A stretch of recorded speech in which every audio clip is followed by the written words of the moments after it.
Hello, beautiful human. I am Zach. That is Dan. And we welcome back to the studio. One of my good friends. I'm so happy to have you here. Nessa Barrett, everybody. Hello.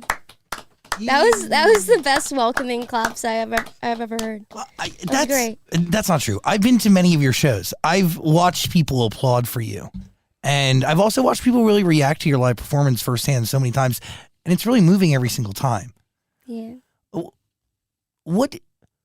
What is going through your mind when you're on stage, and what are you seeing? Are you seeing faces? Are you registering? Oh, yeah. I mean, performing live, it goes by so fast. It's kind of crazy. I feel like I'm on there for like 2 minutes, and I'm already like halfway done my set. But I feel like it's just as emotional for me as it is for everyone in the crowd. There's a lot of songs like Love Bomb and Die First where like I take a moment and I look at everyone, and just seeing people bawl their eyes out and really like connect emotionally to my songs, it breaks my heart. It does break my heart a lot. I love it. I don't know. I love touring.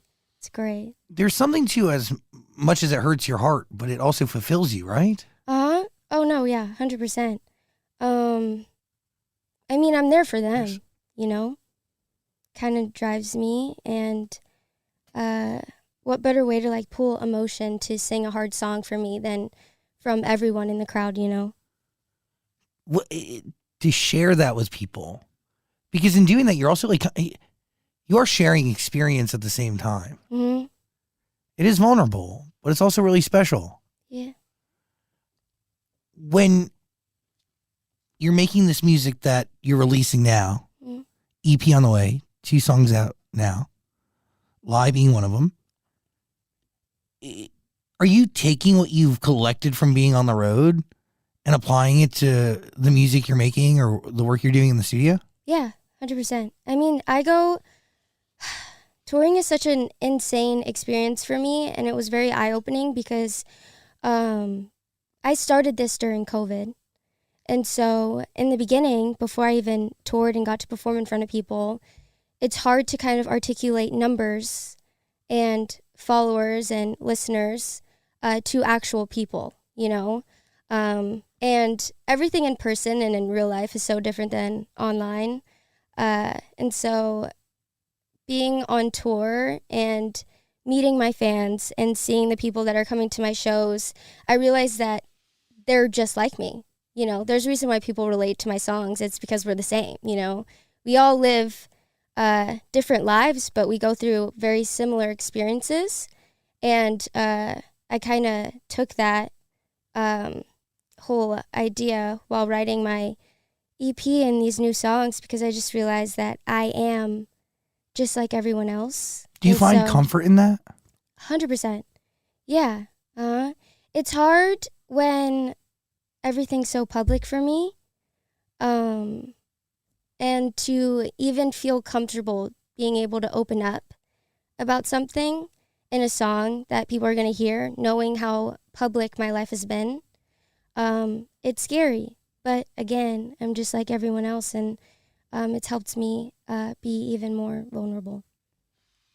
What parts do you choose to keep to yourself?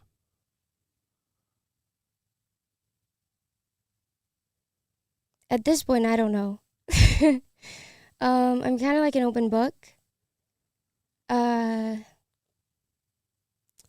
really thinking now. I think I kind of say everything. Yeah, that line has been crossed a while ago, which I don't mind because it's like I'm me, you know, and I want people to know me and understand me, but I also don't want, I don't want there to be 2 different worlds, because then I'll get lost. I don't want me to be who I am, but then hide certain things, because it's not fair, and it's going to confuse me even more, because I'm open about certain things, and then I'm going to hide everything else. At this point, and all of the new music that I'm making, I show the good, the bad, the ugly, every deep and dark secret that I have, and the terrible thoughts that I have in my head. Not only to like understand myself while I'm making music, but to help people, because I know I've seen, you know, my songs and the things that I write about help people in person, in real life. And so I think that that's more powerful than anything else. So I have to like continue to do that. That is a lot to carry. Mm-hmm. And it's also a lot of transparency to give to people who you know, but only through music and only through the doses of videos and social posts that you choose to share. Yeah. I feel like my social media is kind of like, I don't really go, open up that much on there, again, because people online are very different than the people that are actually listening to my music and actually care about what I'm saying. But I mean, yeah, if you listen to any of my songs, it's like you're getting a full open book of what my brain is like and how I process things. Which, by the way, would give you better context to even some of the stuff you do online a little bit. There was a moment back in May where there was a bunch of, you posted videos and then you ended up having to tweet in response to like, what we were watching, you showed me before. What I show you? You really checked it? You really don't know? No, refresh my memory. Maybe it wasn't you. Maybe it was Jordan. Yeah, it wasn't me. God, send help. I did have to do stuff like that though. Do you remember? You posted a bunch of videos, and then people thought like I was on drugs. Yes. Yeah. But you weren't. No. Okay, so me and Bree talk about this all the time. I feel like I'm fucking hilarious. Like genuinely. Like I feel like you guys have been around me like off camera like a bunch to know that I have a good fucking sense of humor. And a lot of people don't see that in me because like I advocate for mental health. I'm very deep. And I feel like honestly the most fucked up people are the ones that are the funniest. True. But I feel like I've kind of failed to let people see that. And so on my spam, there's been a bunch of times where I've made videos and some nights where I'm just being full on me, not on my ADHD meds, like she's fully unleashed. And I post them because I watch them and I'm laughing. If I'm laughing at my own video and I like rewatch it over and over again because I want to get a good laugh, then I'm going to post it. And I hope that everyone has the same sense of humor. People don't, and they think that I'm on drugs, and they start saying all this stuff. And it's just like, come on, man. It's just like I don't know. It's sad. I think people can't accept the fact that I could be funny, or people just want to find a reason to think that I'm doing something bad, and that like I'm failing. So like in a moment where I've been very vocal about healing and being sober and doing all these things for myself, and really working hard on getting better, everyone wants to just jump the gun and be like, oh, she fell off the wagon again and she's on drugs. Look at her. She's posting videos saying absolute nonsense. Like she has to be high out of her mind. And I think, yeah. But the reality is you're not. You're just being you, and you're choosing to showcase another side of you. Yeah, the problem is that I was not on drugs. I was being full on me, unmedicated. What is your driving motivation to share as much as you do and to open up and be as transparent as you are, even through music? Is it solely just to help people? 100%. Yeah. Yeah, I feel like in every aspect of my life, so there's one thing about me, and one thing that I cannot wait for is to be a mom someday. And it's solely so that I can take care of a human being and help them grow and help them learn. And I love that. I've been that way since I was a kid, whether it's the people in my classrooms or the people that I have been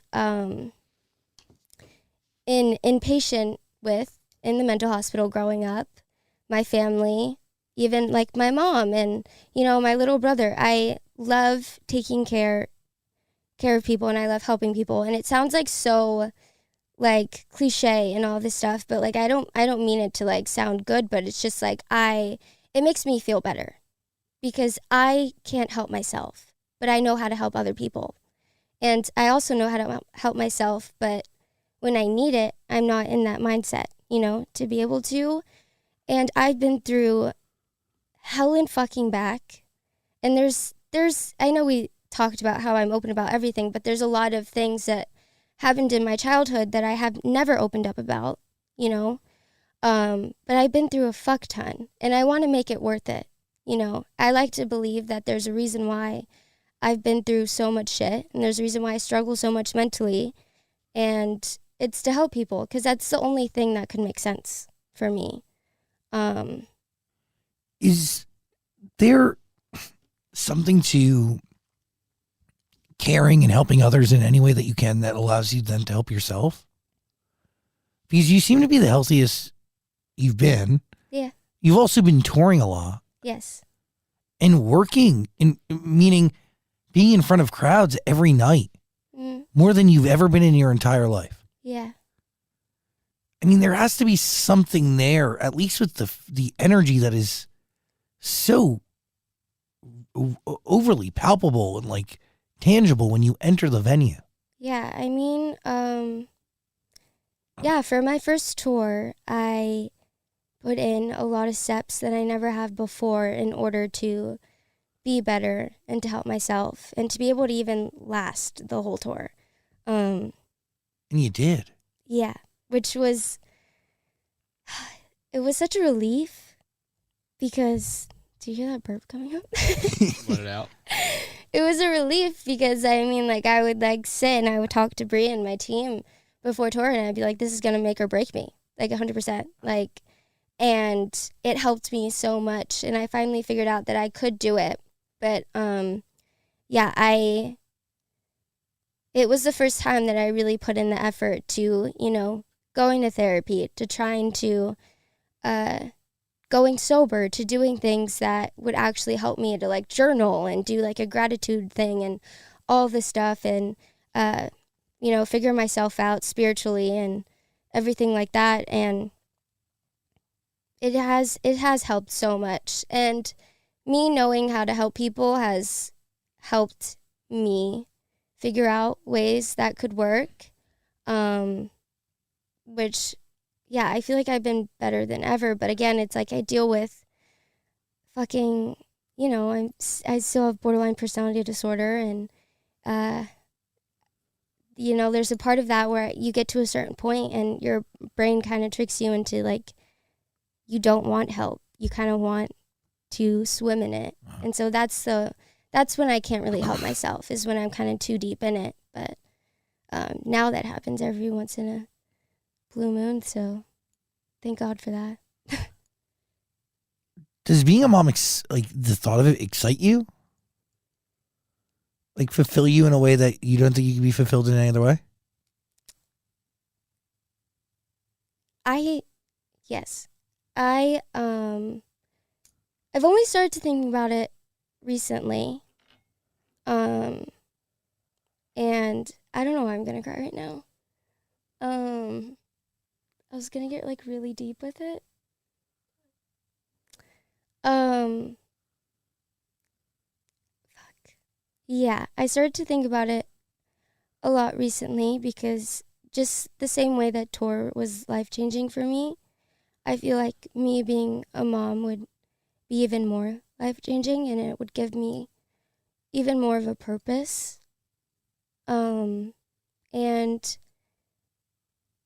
yeah, I think I've just been struggling a lot physically and mentally, I guess, too. And it kind of hit me that I possibly might not be able to have kids. And so I think that's when I started to think about it, and I have cried before because I kind of did it to myself. And I was like, all I want to do is to be a mom. And so I think that's one of the reasons why I am motivated to recover. Why wouldn't you be able to have kids? I struggle. I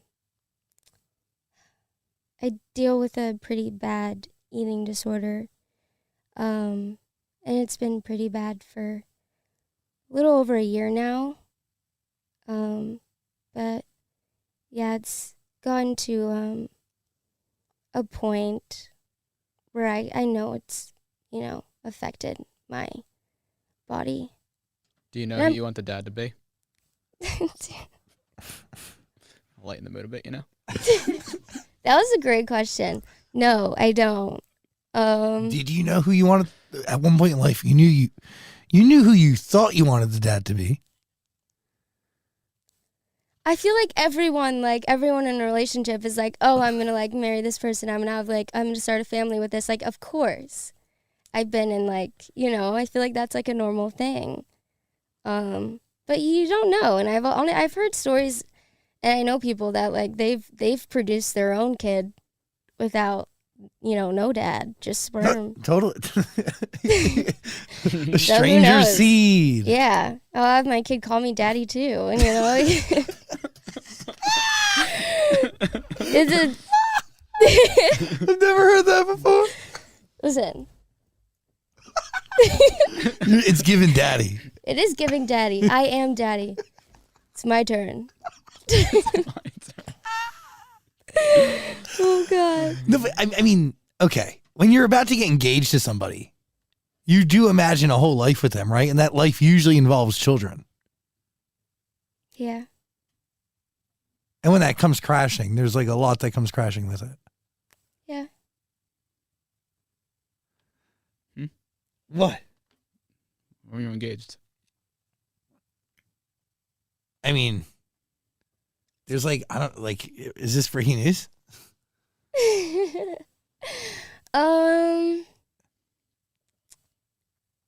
Yeah.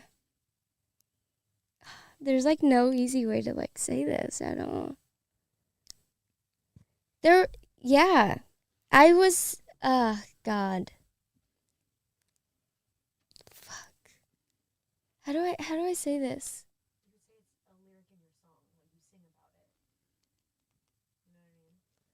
I guess so. I don't know. I feel like,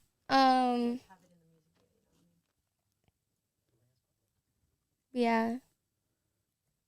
It did. Yeah. Oh, God. Well, there was, I mean, there's an engagement ring in the music video. Is that even real? Yeah. So somebody gave that to you? Mm-hmm. Yeah. Yeah. Mm-hmm. Yeah. And I kept it. But obviously there was no engagement. Like, you didn't go through with it. No. Well, and the lyrics say, I still kept the ring, even if I'll never be your bride. Yeah. Isn't that sad? That you kept the ring? No. Yeah. You just, That'll the never lyric be, itself. Getting choked up over there, huh? Literally, I'm It's joking. me. I should be choked up. Yeah. No, yeah. I mean, who proposed to you?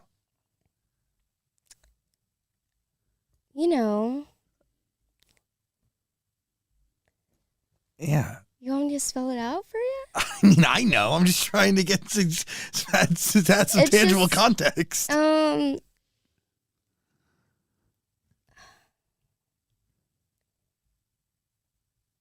don't think that I was honestly ever in such an intense relationship as I was then. And there was just like so much like love. Like I was like deeply in love with him. And I mean, you're young, and when you feel that way, that like you've never felt before with anyone else, it's like, fuck yeah, like I want to spend the rest of my life with you, I'd be lying to myself if I said I didn't. What is it like to spell that whole thing or relive that whole thing in a studio and then turn it into a record? Because it is the story of this love that could have been amazing, could have been great, but isn't.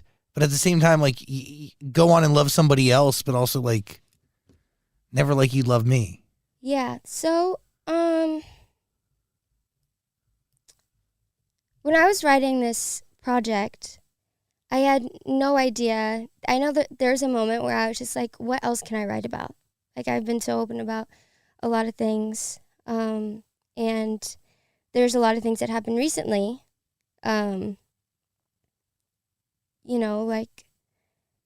like, I sat down and I would try to write about me going to the mental hospital when I was just sad, and certain low points in my life that happened after I wrote my first album. And it's really hard to kind of be able to sit down and make a song that you're okay with putting out, something that you haven't fully processed or healed from yet. Especially when there's something that you haven't talked about or addressed in your life that's happened prior that you still need to heal from. And I think that everything just happens organically and subconsciously. Whatever I ended up writing for this project were it was about things that I guess I didn't really know that I was still hurt from, or I guess I've kind of just submerged because shit just hit the fan after that.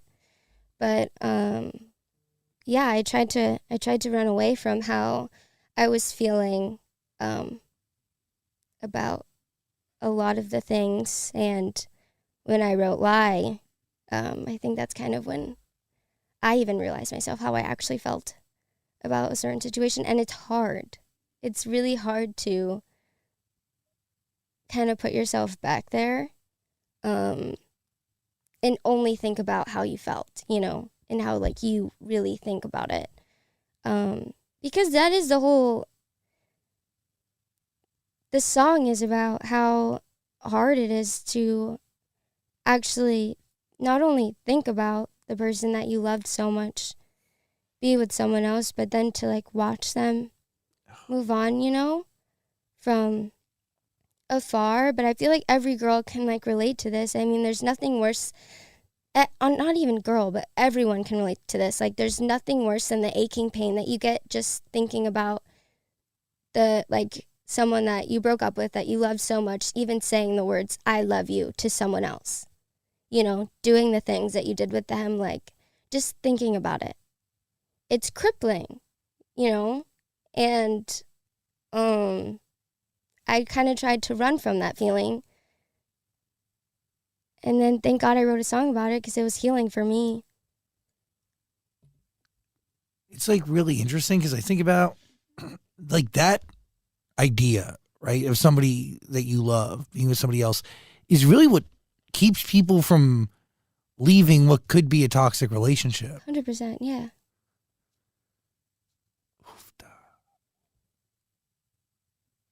Yeah. I feel that shit, dude. I feel it in my soul.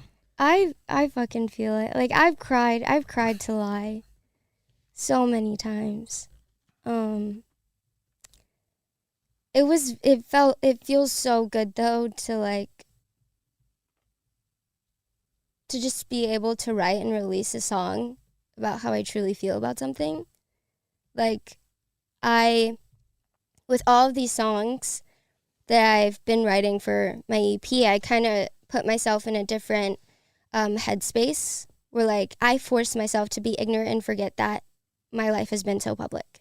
I force myself to just like fully block out the fact that people have, like, they know about my relationships. They know about the people that I've been with. Like, they know me. Like, I just want to sit in the studio and I want to write songs about how I feel because my feelings are the same as anyone else. We all go through heartbreak. We all go through all that stuff. And like, I write music to let my feelings go and to let them out there. And I needed to kind of forget that, people, I guess, would know about a certain situation because like my feelings are, just as much real as anything else. How did Lie start? Like, was it in the studio? Did you come with lyrics? Like, where? 100%. I didn't come with lyrics. We had a concept. And yeah, I basically, everything that I said in Lie, like I have drafts on drafts of huge paragraph text in my notes app. I feel like everyone does this, but for like months, like I would like want to text something, but like I don't because I'm like. Text it to him? Yeah, like things that I want to say that if I could, you know, if I could call someone right now, like this is what I would say, I'd write it in my notes just to get it out and feel like I did it. And a lot of the things that I said were basically, you know, that's what lie is about. But yeah.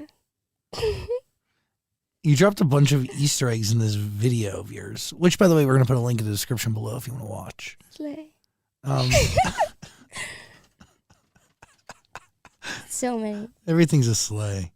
Right? Yeah, the calendar with 412 circled on it. What happened then? Oh, let me say this. Okay, so the video was insanely intentional. Oh, it And was. there's- Yeah, we can tell. I got a Insanely list. intentional. And I'm going to preface that there's even some Easter eggs that, like, I didn't even think about. That my team were like, oh, yeah, like, let's do this. But you know what? It had to be intentional. Because I'm like, fuck it. Like, I'm already, like, saying all this stuff in a song.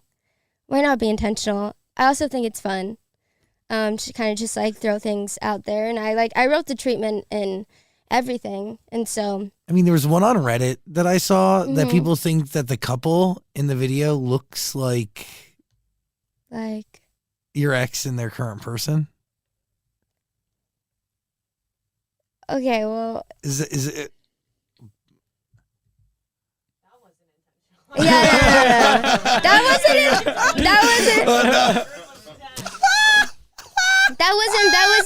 no. That wasn't intentional. I Shout out think to Reddit. I think the one thing that was intentional was the actor of American Jesus. The actor of American Jesus being the same. But the girl, I don't know. She's great though. She's sweet. Love her. But yeah, no. I feel like I've seen a lot of people try and be like, oh, like they casted this person to look like this person, and it's like, no. Like I feel like you've seen like shoots before. It's like no one's really going on a deep dive to try and find lookalikes. Like, and I it just, believe like American Jesus guy was like a last minute guy, right? Did so he have somebody last else minute. playing for him? So last minute. Like when I tell you, like it could be. There was one thing that we were trying to find. Not only like the age of the people, because it's like I don't want like a 16-year-old boy playing it, you know, it's just like weird. So I need someone like of age, so that like, you know, wasn't uncomfortable and illegal. And the song, it's talking about long dark hair and green eyes, and so we were trying to find someone like that. The person that we were going to use was like, it's like so random, did not match the description at all, and we were like, okay, like fuck it, doesn't matter, whatever. It's just a video. And then last minute, like we had to find someone else, and Seth, literally, I bless his soul, because I don't know how, like it was like the night before. It was 7 p.m. the night before, and he had to like be there like at 6 a.m. or something the next day, and he was able to do it, and he had you know, dark hair that was long and green eyes, and that was in the video. And so it's like that wasn't intentional. Seth just found us, and we love Seth. We love Seth. We love Seth. He's absolutely amazing. He's great. But no, yeah, it wasn't like I was trying to like be all sneaky and be like, oh my God, you look like, So do you believe there's a rule that should apply to everybody if you're engaged to somebody and it gets called off that you keep the ring? No, I don't know. Or is there only certain circumstances that make sense? I mean, I don't know. Better question. Why'd you keep the ring? Because I kept the ring because it was given to me by someone that I loved a lot. And it holds such a precious moment that happened in my life, despite, you know, if we broke up or anything like that. Like, it still means a lot to me.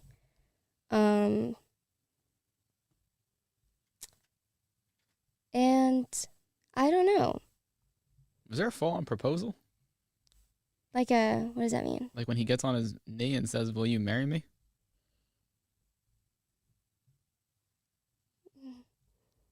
Well, yeah, kind of. Did you know it was coming, or was it all a big surprise? No, I did not know it was coming. I mean, like, who would know that? And I was like, I don't know. oh my God. Like, genuinely, like, who would, like, No, I had no idea it was coming. It was also like a day before my birthday, and there's like, it's like, whoa, we didn't tell anyone at first until like our moms. How many days? Oh, is this why the sticky note says that date? Yeah, that date. Let me get that date. August 5th, 2021. Yeah. Yeah, and there was a moment too where like,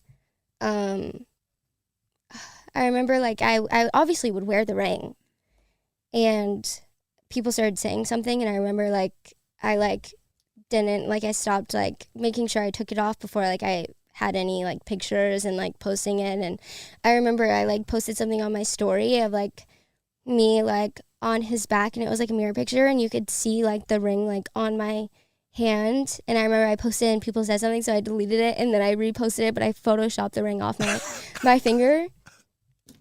I mean, you're basically admitting it at that point. I honestly don't know what I was thinking. I don't know what I was thinking, but no, yeah. Which I think is like so funny. But yeah. How many days after you say yes do you end up saying no?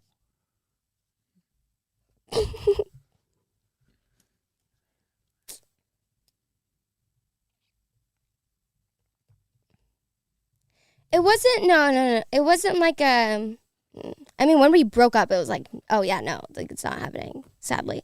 And then like, but there was a point where, it was just like, we kind of realized like, maybe a little bit too soon. Like this should just like, you know, be like a promise ring thing. And then what happened? You know, there was nothing that happened. I mean, like we like lived together, and we were just kind of like, I think when you put something like that, it adds so much pressure to the relationship. Oh, yeah. You know? And so it's like, it would be like something less to worry about and to hold over each other's heads if we just like kind of like put that aside. And then like, you know, it was still going to be like a future thing, but it wasn't going to be like, oh, like we're going to get like married in like October. But then the relationship ends up just fizzling out. Yeah. Any hope that it may once again be? Or is it done forever? And is this song a part of that? I think the song to me kind of represents the pain that you feel, but also being like, oh, I wish you the best. Because it's like, I want them to be happy, whether it's with or without me, you know? And it's like, it's bound to happen, you know? Like, people move on and they see other people, and you experience a new type of love. And even though it's like hard to think about that, it's like, it's the truth. And I always, you know, only would ever want him to be happy and healthy and in love. You know, doesn't matter with who, as long as it, you know, is filling his heart. That is the hard thing about love, right? Like if you truly love somebody, it hurts. Oh, yeah. It has to hurt. Pain you know? comes with that territory. You start to be very selfless. And that is the hardest part. And with that, you want the best for that person, even if you don't happen to be the best. Yeah. But that's even harder to come to terms with. And that sucks. Because ultimately, if you're not bringing out the best in them, chances are they're not bringing the best out in you. 100%, yeah. Everything's a learning experience. Everything. But yeah. What I love though is just like there's nothing negative, and I feel like everyone likes to bring up all of like the negative parts and all of that stuff, but it's like what people online see and what they know, it's like they're fueled by the drama and things that and speculations and all of that stuff. But for me, like it was like over a year of me being with someone that I loved so much. And like even from him too, like I've never had someone love me the way that he did. And so it was so real. And so things go wrong. It's bound to happen in a relationship, you know. There's always going to be issues, or there's always going to be hard moments. And what, you know, when I did things that upset him and he did things that upset me, and you know, ultimately caused our breakup, it's like when I look back on it, I hold on and I only see the good moments. You know, when it was good, it was so good. And so I feel like that's what a lot of people kind of, it's hard to grasp that, because it's like, it was real, you know, like everyone sees like, you know, what happened when we broke up and what happened when we started dating, but it's like no one was there the whole every day of the year that, you know, we lived together, you know. And it's so hard because even friends, like they only see so much, and the speculation and them throwing their opinions into the mix, it does add, like, because at the end of the day, nobody's living it except for the two of you. Oh yeah. But I think the thing, yeah, it was special because it was beyond a relationship for us. I think it's like we cared so much about each other. Like it was so intense, and we just cared about each other as like a, yeah. I mean, we were just there for each other when we had no one else. 100%. And I think, yeah. And I think things got harder for me after losing Coop. Because, you know, me and Jaden shared Cooper. You know, it was like the three of us all the time. So like now it's like when I think about Jay, like I think about Coop, you know? And so it was really hard for me because I was already struggling with like a breakup and then having to lose Coop, and then like the one person that was like, it was like, you know, the three of us. And so it was hard having to lose the two people that I really held close for so long. Like I just lost them both at the same time. I watched it, like, you know, really, my heart hurt for you. Yeah. Scary to go through that alone. Yeah.